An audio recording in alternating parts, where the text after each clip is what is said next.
یوسف بن تاشفین.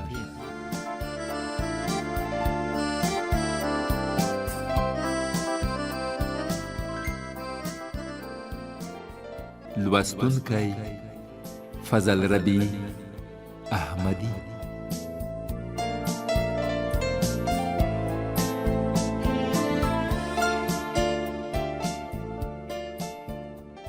اته دېرشمه برخه.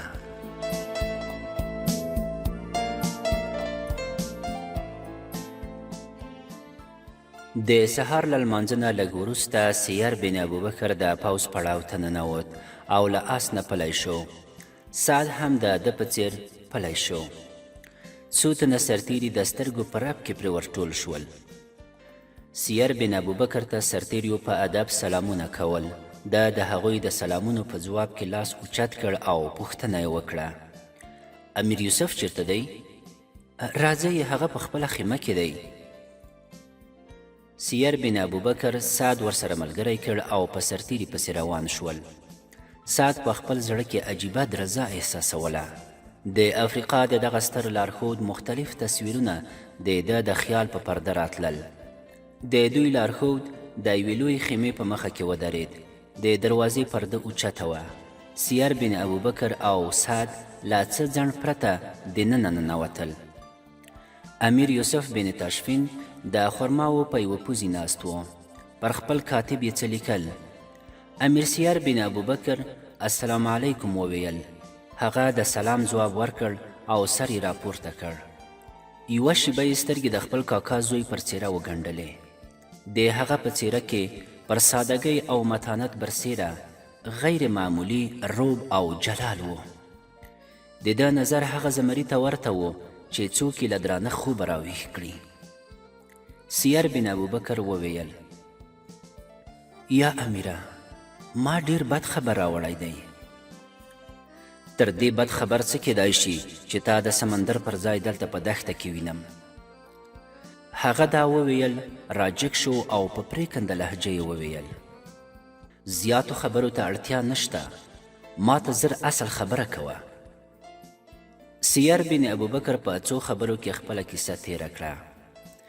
د سعد د اټکل پر خلاف د مرابطین امیر کیسه ډیره په صبر او ډاډ واورېدله او د هغه په پراخه تندي کې د اندېښنې نښه هم نه وه.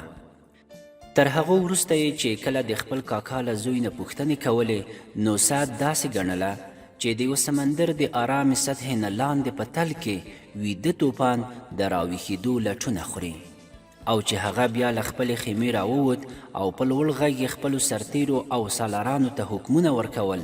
سعد داسې ګڼل چې د ژوندانه ټولې هنګامې او غورځنګونه د دې فقیر وزمه انسان په وجود کې راټول دي. په هغو ښکلیو سترګو کې چې څو شیبې مخکې د مینې، مهربانۍ او رحم سیندونه په څپو وو، اوس برېښناوې پکې پړکېدې. تر لږ ځنډه پورې 15,000 تنه سپاره د ده د امر په انتظار ولاړ وو. له روانېدو مخکې ده د پلي پوځ سالارانو ته امر وکړ چې دوی د شا پړاو ته ولاړ شي او تر بل امر پورې انتظار وکړي. بیا یې سیر بن ابوبکر ته مخ واړوه او ویې ویل: سیره، ته ټپي یې، آرام وکړه. نه، زما ټپ ډېر سرسري دی، اوس یې هیڅ احساسوم هم نه. هغه لومړی ځل ساعت ته پام واړوه. او ته؟ زه نه ستړی یم او نه ټپي، ستاسو سره به ملګری یم. سیر بن ابوبکر د خپلې کیسې پر وخت سعد ورته معرفي کړی و، خو چې پر دې پوه شو چې امیر یوسف تر اوسه ده ته پام نه دی اړولی، نو بیا یې دا څه ویلو اړتیا لیده. ویې ویل: دی له غرناطې نه له موږ سره په جهاد کې د برخې اخیستو په هیله راغلی دی. امیر یوسف وویل: ځوانه، تا چې په کوم ډګر پښه ایښې ده هغه ډېر پراخه دی. د خپلو مټو د زور ازمیولو لپاره به ډېر ځله موقع په لاس درشي، خو اوس خوب او آرام ته اړتیا لرې. له څېرې دې ښکاري چې ډېر ستومانه یې. سعد ځواب ورکړ: ستا حکم منل را باندې فرض دي، خو زما تر ټولو ستره هیله دا ده چې له تاسو سره ولاړ شم. کاشکې زما څېرې زما د احساساتو ترجماني کولای شوای. امیر یوسف خپل یوه سالار ته غږ وکړ. دې ځوان ته یو غوره آس ورکړئ.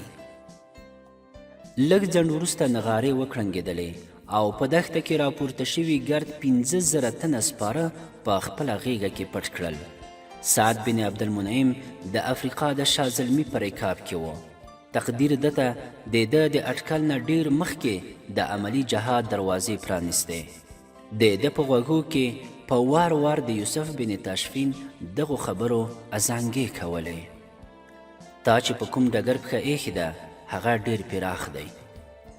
ده د ماضي نه پرده پورته کړه او د هغو کاروانونو تصور یې کاوه چې د عربو له شګلنو دښتو راووتل او پر ټوله نړۍ خپاره شوي وو.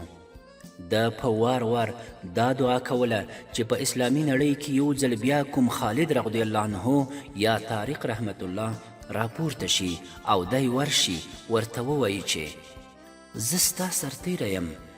ما دغه ټول پوځي کمالونه د دې لپاره زده کړي دي چې ستا سره ملګرتیا وکړم. امیر یوسف آس ځغلاوه. د پوځ مختلفو ډلو ته یې لارښوونه کوله. په دې کې څو ځله د سعد تر څنګ تیر شو او د ده په زړه کې راتیر شول چې آیا دا هماغه شاه زلمی دی چې تقدیر په اوسنۍ زمانه کې د طارق رحمت الله د یادونو تازه کولو لپاره غوره کړی دی؟ آیا دا هماغه مجاهد دی چې یوه ورځ به د اندلس د مسلمانانو ژغورونکی شي؟ آیا دی به د الفانسو پر خلاف هماغه توره راپورته کړي چې طارق رحمت الله د رادرک پر خلاف را اوچته کړې وه؟ ده دا اټکل کړی و چې په افریقا کې د مرابطین د امیر کار ډیر پراخ دی، خو له دې سره یې دا هم احساسوله چې دغه کار څومره پراخ دی هغومره ورته اړتیا هم ده. په افریقا کې به یوه ځواکمنه پاچاهي نه یوازې د اندلس د مسلمانانو ملاتړ کوي بلکې دا به په اروپا کې د هغو ټولو واکمنیو ځواب وي چې پر اسلامي نړۍ د وروستي ګذار لپاره د صلیب تر بیرغ لاندې سره یو کیږي.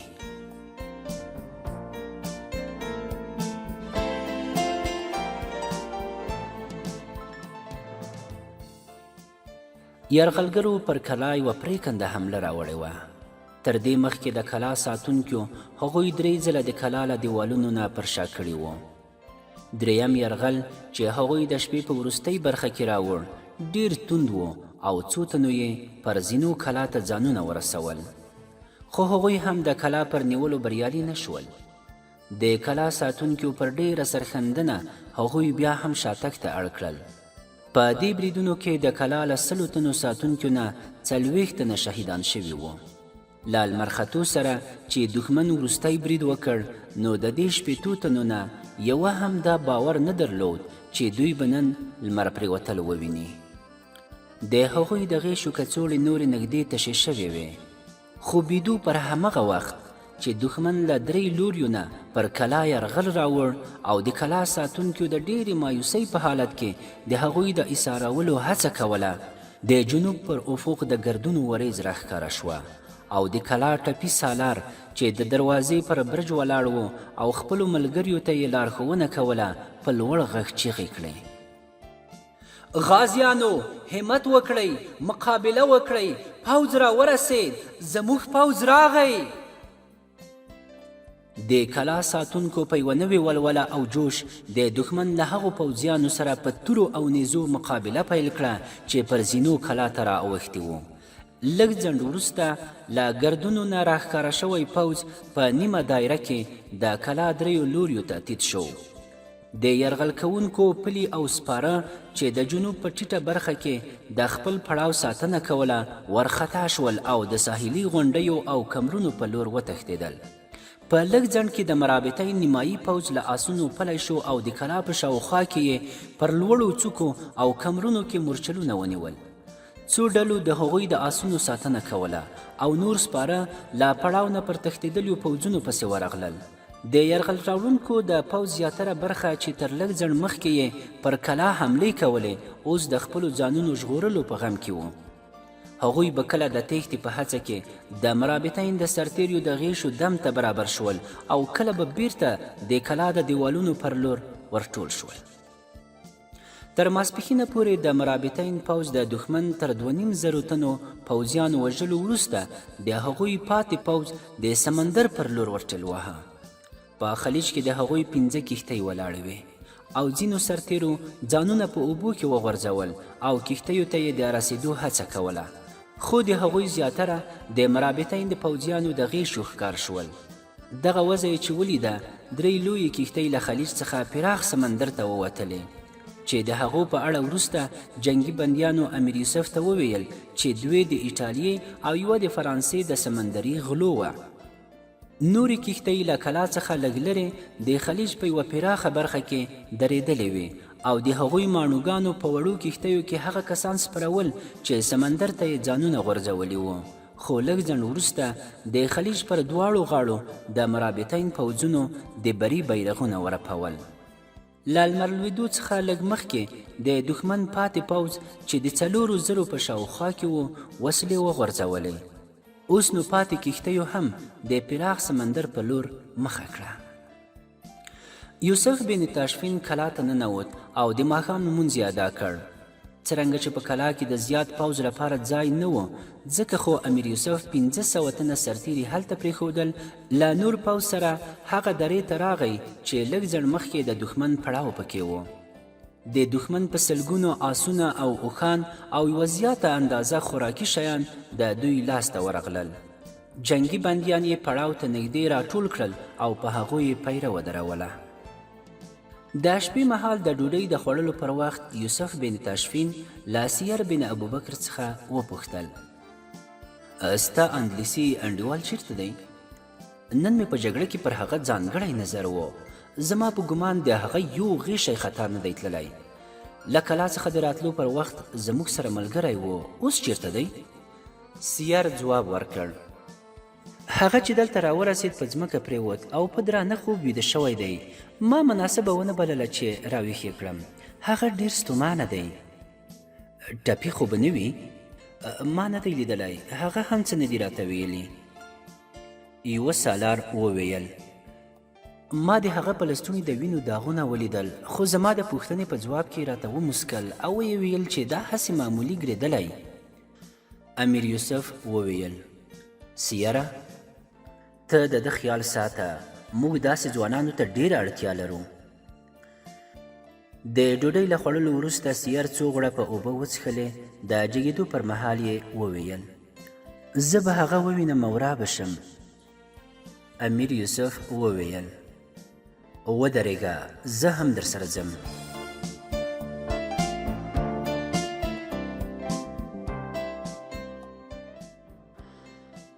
سعد له درانه خوبه راویښ شو او د مشال په رڼا کې څو کسان ولیدل چې د ده شاوخوا ته ولاړ وو. یو تن ورټیټ شو، هڅه یې کوله چې د ده د کمیس لستوڼی ورپورته کړي. دا د مرابطین امیر و. سعد په ویره راجګ شو او کېناست. یوسف بن تاشفین وویل: اوهو، ته هماسې پرېوځه، غوښتل مې زخم دې ووینم. سعد لږ خجالت شو، ویې ویل: دا هماسې معمولي ګرېدلی دی. یوسف زخم ولید، ویې ویل: بیا هم ټپ باید خلاص پرې نږدې، راوړه زه پټۍ پرې کېږدم. د سعد پر مټ له پټۍ تړلو وروسته امیر یوسف جګ شو، ویې ویل: سیره، ته دی در سره بوځه، ډوډۍ ورکړه، زه نور زخمیان ګورم او راځم.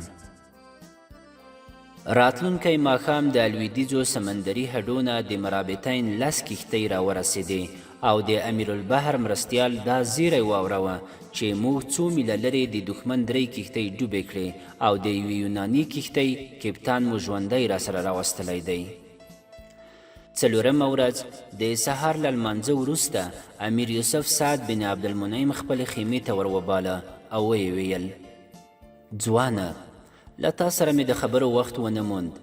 زما فرض و چې ستا د راتلو د سبب پوښتنه مې کړې وای. که زه ستا سره څه مرسته وکړای شم نو خوښ به شم. سعد بن عبدالمنعم له لږ چوپتیا وروسته ځواب ورکړ: زه تر دې زیات څه نه غواړم چې د توحید د جنډۍ اوچتونکو په پوځ کې سرتیری شم او زما وینې او خولې د اسلامي نړۍ د هغه دفاعي مورچل په جوړولو تویې شي چې تاسو یې بنسټ ایښی دی.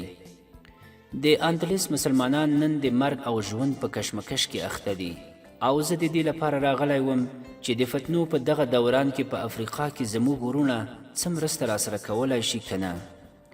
دلته چې راورسېدم وپوهېدم چې د اندلس د دفاع جګړه اوس د افریقا په دښتو کې روانه ده او هغه غازیان چې غواړي د افریقا تر وروستي ګوټ پورې د اسلام جنډۍ اوچته وي له دې ستر کار څخه تر وزګارېدو وروسته د اندلس د مسلمانانو پر مظلومیت او بېوسۍ سترګې نشي پټولی.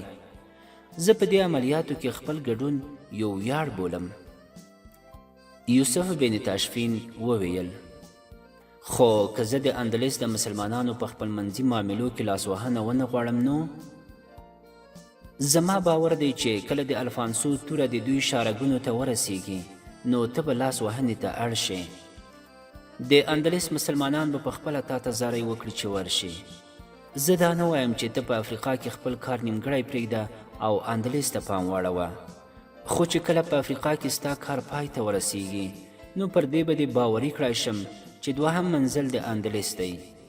زه غواړم تر هماغه وخته ستا سره د یو سرتیري په توګه ملګری وم.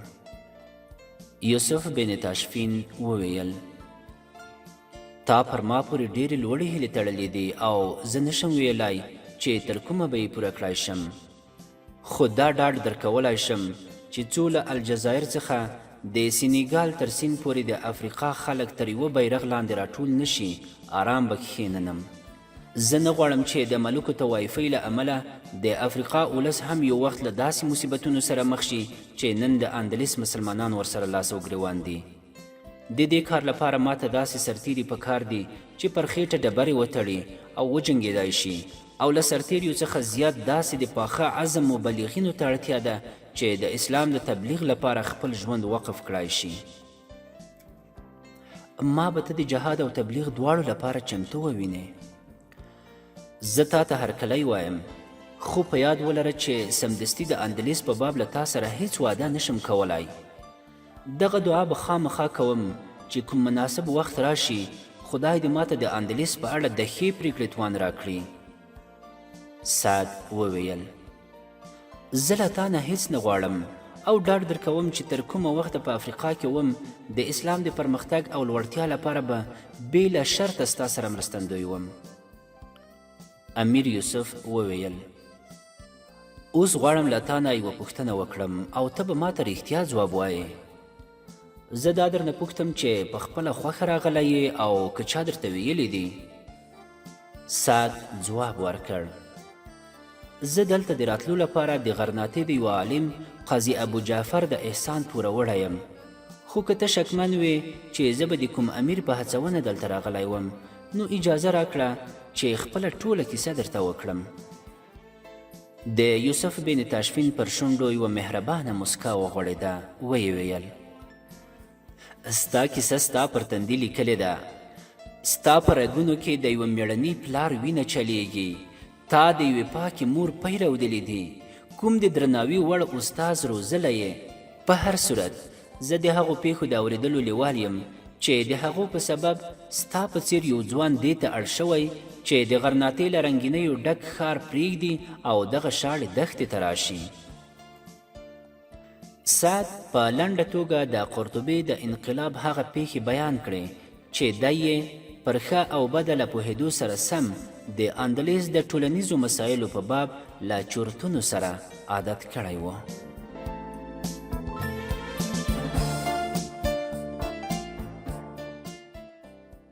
په افریقا کې د جهادي ژوندانه سره سره د سعد په ژوند کې داسې شیبې راتلې چې دی به پکې د پردیسۍ احساس اندېښمن کوه. کله کله به یوازې کېناست، د خیال مرغه به یې د غرناطې په لور والوت. مور، ورونه، خپلوان او انډیوالان به یې سترګو ته ودرېدل. ده به په خیال کې له هغوی سره خبرې کولې. تاسو به فکر کوئ چې ما هیر کړي یئ. نه، هیر مې نه یاست. ستاسو دیدن ته بېتابه یم. ډېر زر به تاسو ته درشم. بیا به یې میمونه په زړه شوه او د ده د زړه په تل کې به نرۍ خوږې او زړه وړونکې نغمې راجګې شوې. د شپې مهال به یوازې د ریګونو په یوه لوړه کېناست، ځلیدونکو ستورو ته به یې وکتل. فکر به یې کاوه چې ښایي میمونه له دغو ستوریو همدغه پوښتنه کوي چې د اندلس پر افق د خپلواکۍ د سهار لمر څه وخت راخیږي. او یوازې میمونه نه، په اندلس کې د قوم په لکونو لوڼې به هره شپه له دې ستوریو نه همدغه پوښتنه کوي چې د قوم زامن به څه وخت په دې تیارو کې د خپلواکۍ ډیوې بلې کړي. کله کله به د چورتونه وهل چې د څو ورځو لپاره باید کور ته ولاړ شم. که د غرناطي حکومت تر اوسه زما په لټون کې وي هم، زه به جامې بدلې کړم او هلته تلای شم.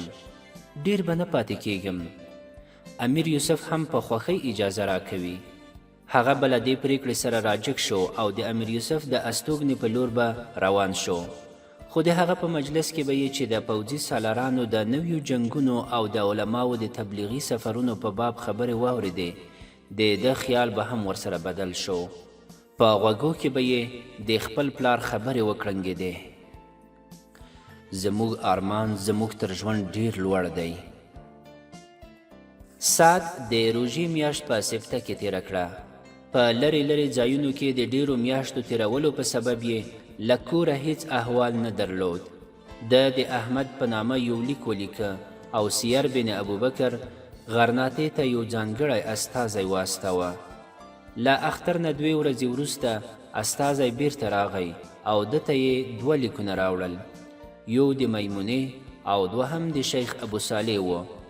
د میمونې لیک داسې و: زما ښاغلیه، احمد، حسن او زما ورور ادریس په کور کې نشته او ستا د مور په حکم دغه لیک لیکم. په اندلس کې د علماو د پروګرام له ناکامۍ وروسته قاضي ابو جعفر بیرته غرناطې ته راغی او مجاهدین یې مختلفو ښارونو ته واستول. حسن سرقسته او احمد تلیتله ته تللی. ستا نور ډیر انډیوالان هم مختلفو ځایونو ته روان شوي دي. هغوی ماته د خپل کار ټول تفصیل نه دی ښودلی. یوازې دومره خبره یم چې دوی به له ځایي مجاهدینو سره په شریکه ولس د ټولنیز خطر د مقابلې لپاره یووالي ته رابولي. ادریس ورور د سوداګري چارو په لړ کې مالقې ته تللی. ستا مور چې یوازې وه، ترور ماته له دې سره د اوسېدو اجازه راکړه. دا په هر لمانځه کې دا دعا کوي چې خدایه زامنو ته مې د اسلام د نامه لوړولو همت ورکړې او زه هم هره شیبه ستا د بري لپاره دعاګانې کوم. زما یوازې دا ګیله ده چې د جګړې هغه ډګرونه چې تا د ځان لپاره غوره کړي زما د خیال له الوت څخه ډیر لرې دي. خدای خبر دی چې د شپې مسافر به د سهار پیغام کله راوړي. میمونه.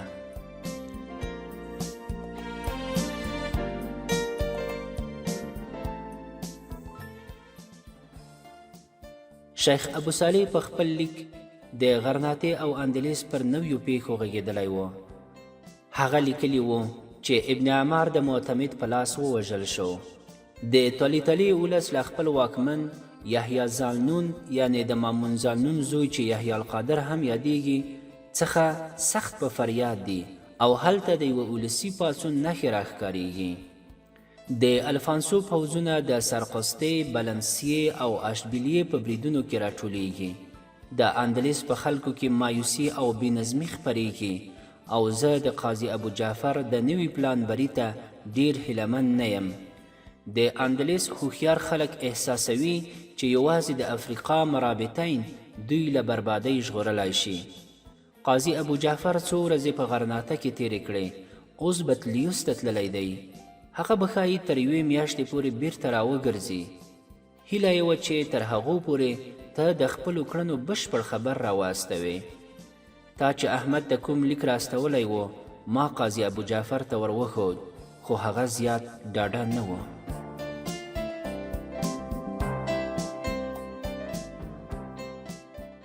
درنو دوستانو، زموږ د نن شپې ناول هم دومره و. هیله ده چې د پام وړ مو ګرځېدلی وي او د دې ناول په نورو برخو کې هم را سره ملتیا وکړئ. تر بیا پورې مو په لوی او بخښونکي خدای سپارو. هر چیرته چې یاست ښاد او بریالي اوسئ.